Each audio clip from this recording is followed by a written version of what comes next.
Crimea is currently one of the most important regions in the world.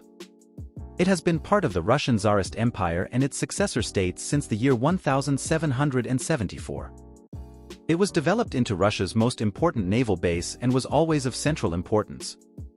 But after the Second World War, of all times, Khrushchev made a far-reaching decision.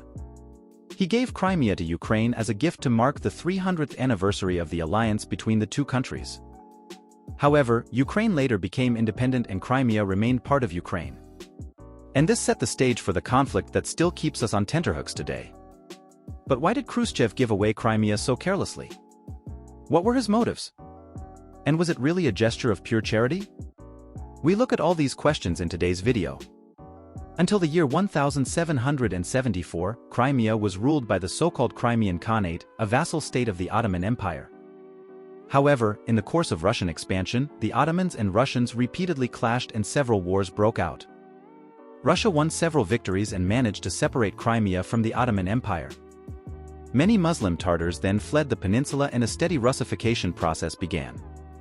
Officially, Crimea was then incorporated into the Russian state in the year 1783 and Catherine the Great declared it to be Russian from now on and for all time.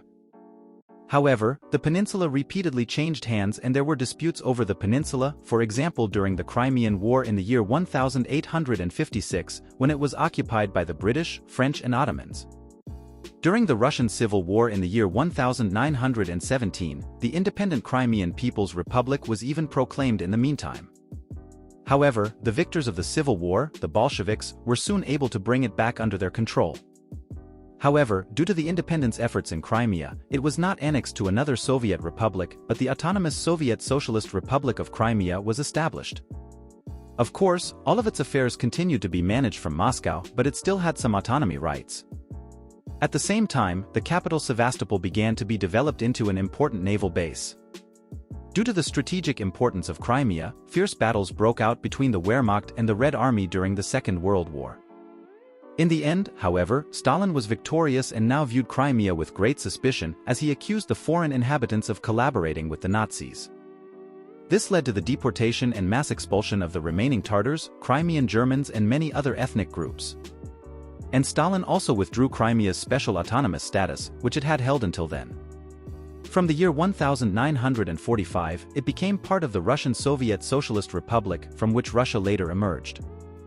But Stalin died in the year 1954 and a new man, Nikita Khrushchev, took over the fate of the Soviet Union. And he took a different course. 10 years earlier, he had already called for Crimea to be annexed by the Ukrainian Soviet Republic. But why? The mass expulsions had left Crimea quite empty and it was to be populated with peasants from nearby Ukraine. In addition, the economic development of the peninsula seemed easier from Kiev, which was much closer. But there seems to have been another reason. Khrushchev first had to consolidate his power, but he took a different course to Stalin, who ruled with an iron fist.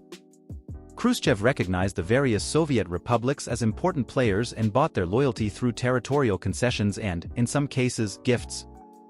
The long-term aim was always to bind them more closely to the Russian Soviet Republic. The gift in the year 1954 was therefore probably not an act of selflessness, but was intended to buy Ukrainian loyalty, which actually worked very well. Ukraine became more closely tied to Moscow and Moscow was still able to use Crimea as an important military base and the majority of the population continued to be Russian. And so Crimea changed hands in a fairly inconspicuous ceremony. The handover was only a side note in the Russian media at the time and was virtually not reported on at all in the West. The event seemed too insignificant as everything belonged to the Soviet Union anyway. Quite astonishing when you think about the far-reaching consequences the change of ownership would later have. Ukraine was later to gain its independence, with 54% of voters in Crimea voting a yes, meaning that Crimea remained part of Ukraine. Nevertheless, the peninsula was granted extensive autonomy rights within Ukraine. But only a few decades later, Crimea was to become a bone of contention between Russia and Ukraine and the conflict even turned into an open war, which has still not been decided to this day.